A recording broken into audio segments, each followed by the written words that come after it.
দৈনিক প্রথম আলো আজ তাদের প্রধান শিরোনাম করেছে, দলগুলোর মতামত পাওয়ার পর জুলাই সনদ চূড়ান্ত হবে।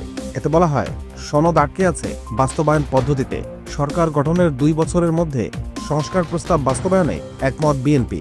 জামায়াত ও এনসিপি জুলাই সনদের আইনি ভিত্তি চায়। এতে জাতীয় ঐকমত্য কমিশনের সহসভাপতি ডক্টর আলী রিয়াজের উদ্ধৃতি দিয়ে বলা হয়েছে, জুলাই সনদের খসড়া চূড়ান্ত করার কাজটি দ্রুততার সঙ্গে শেষ করতে চায়। দলগুলোর কাছ থেকে যত দ্রুত মতামত পাওয়া যাবে তত দ্রুত এটা চূড়ান্ত করা হবে। এতে আরও বলা হয়, আলোচনায় সংস্কারের বিষয়ে সিদ্ধান্ত হলেও জুলাই সনদের খসড়া চূড়ান্ত হয়নি, ঠিক হয়নি বাস্তবায়ন পদ্ধতিও। ঐকমত্য কমিশন। দৈনিক প্রথম আলো তাদের দ্বিতীয় শিরোনাম করেছে যুক্তরাষ্ট্রের পাল্টা শুল্ক নিয়ে। এতে বলা হয়, যুক্তরাষ্ট্রের সঙ্গে চুক্তি এ মাসেই, পাল্টা শুল্ক। বাংলাদেশি পণ্য যুক্তরাষ্ট্রের রপ্তানির ক্ষেত্রে 20% পাল্টা শুল্ক কার্যকর 7 আগস্ট থেকে। যৌথ বিবৃতি আসতে পারে শিগগির। দৈনিক প্রথম আলোর আরও একটি শিরোনাম, জুলাই ঘোষণাপত্র প্রস্তুত, ঘোষণা 5 আগস্ট। এতে বলা হয়েছে, বিএনপি সহ গুরুত্বপূর্ণ রাজনৈতিক দলগুলোর মতামত নিয়ে জুলাই ঘোষণাপত্র চূড়ান্ত করেছে অন্তর্বর্তী সরকার। এই ঘোষণাপত্রের রাষ্ট্রীয় ও সাংবিধানিক স্বীকৃতির বিষয়ে গুরুত্বপূর্ণ দলগুলো সম্মত হয়েছে। 5 আগস্ট জুলাই গণ অভ্যুত্থানের বর্ষপূর্তিতে জাতির সামনে জুলাই ঘোষণাপত্র উপস্থাপন করতে যাচ্ছে সরকার। দৈনিক সমকালের প্রধান শিরোনাম, 254 কোটি টাকার প্রকল্পের সমীক্ষা প্রতিবেদনী জাল। এতে বলা হয়, 51 ও 130টি ফ্ল্যাট নির্মাণ করার পরিকল্পনা। পরামর্শক প্রতিষ্ঠানের সই ও সিল নকল, 4 কর্মকর্তা জড়িত। কোটায় 17 ভাগ ফ্ল্যাট পেয়েছেন গণপূর্তমন্ত্রী। গৃহায়ণ কর্তৃপক্ষের চেয়ারম্যান সৈয়দ নুরুল বাশিরের উদ্ধৃতি দিয়ে বলা হয়েছে, অনুমোদন না নিয়ে কিভাবে সমীক্ষা প্রতিবেদন হলো সেটা তদন্ত করে দেখছি। এতে আরও বলা হয়, জাতীয় গৃহায়ণ কর্তৃপক্ষের মিরপুর 2 ও 3-এ আবাসিক ভবন নির্মাণ প্রকল্পের সম্ভাব্যতা যাচাই প্রতিবেদন নকল বলে অভিযোগ উঠেছে। প্রতিবেদনে যে পরামর্শক প্রতিষ্ঠানের সই ও সিল ব্যবহার করা হয়েছে তাও নকল বলে প্রমাণ পেয়েছে তদন্ত কমিটি। এই প্রকল্পে 181টি ফ্ল্যাট নির্মাণ করার কথা। এর জন্য ব্যয় ধরা হয় 254 কোটি 48 লাখ টাকা। গৃহায়ণ কর্তৃপক্ষের নিজস্ব অর্থায়নে প্রকল্প দুটি বাস্তবায়ন করার কথা।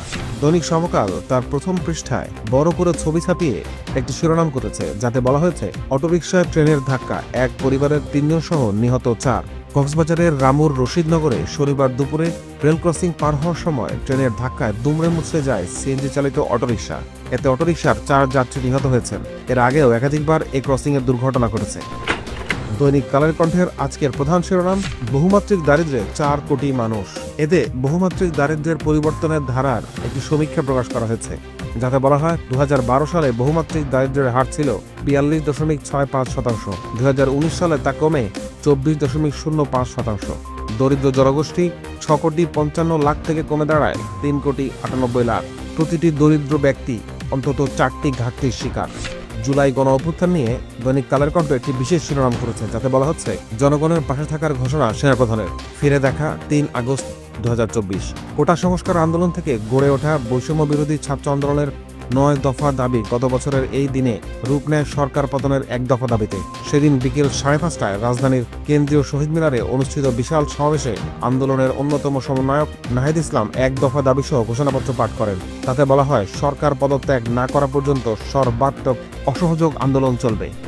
দৈনিক যুগান্তরের প্রধান শিরোনাম, ব্যাংকে টাকার হাহাকার, আওয়ামী আমলে বেপরোয়া লুটপাট। এতে বলা হচ্ছে, অন্তর্বর্তী সরকারের 1 বছর তারল্য ও ডলার সংকট ছিল প্রকট।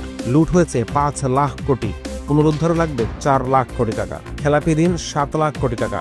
এতে অধ্যাপক মইনুল ইসলামের উদ্ধৃতি দিয়ে বলা হয়েছে, খেলাপি ঋণ 7 লাখ কোটি টাকা ছাড়িয়েছে। সমস্যা চিহ্নিত করে সমাধানের সুপারিশ করতে গঠন হচ্ছে banking sector crisis management council. দৈনিক যুগান্তরের আরও একটি শিরোনাম, আকাশচুম্বী প্রত্যাশার চাপে সরকার, প্রাপ্তি কম। যুগান্তরের গোল টেবিল বৈঠকে বক্তারা। এতে বলা হচ্ছে, গণ অভ্যুত্থানের আকাঙ্ক্ষা ধারণ করার পরামর্শ। ঐকমত্য কমিশন আরও অনৈক্য তৈরি করেছে। গ্রহণযোগ্য নির্বাচনের মধ্য দিয়ে পরবর্তী সরকার গঠনের সুপারিশ করেছে গোল টেবিল আলোচনায় বক্তারা।